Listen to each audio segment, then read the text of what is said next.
հասկանանք, որ գունավոր հեղափոխությունները դա ինչ-որ տարածքներ գրավելու եւ աշխարհաքաղաքական կոնտուրը փոխելու գործիք է եւ իմ յալու դա շատ իմ գործիք է, նույնիսկ ֆրանսիական հեղափոխությունը համարում են անգլիական պրոյեկտ, այսինքն գունավոր հեղափոխություն եւ այն ժամանակվա հեղափոխության ժամանակ Բրիտանիայի վարչապետը Պիտ Կրտսերը ասում է մեզ 25 միլիոն ֆունտ ստերլինգ նստեց ֆրանսիական հեղափոխությունը։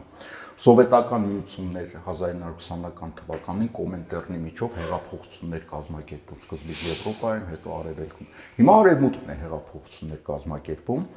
Ես ձեզ ուզում եմ հիշեցնել մի բան, երբ որ 2018 թվականին Հայաստանում, այսպես ասած, շակերտներում հեղափոխություն տեղի ունեցավ, այդ ժամանակ Ռուսաստանում հիշում եք միտինգ հանրահավաքներ են լինում եւ ասում են ուզում ենք այնպես լինի, ինչպես Հայաստանում, хотим как в Армении, չէ՞։ Եվ Հայաստանը հեղափոխություն արտահանող տարածք է դարել ըստ էության Ռուսաստանում եւ վտանգ էր ներկայացնում։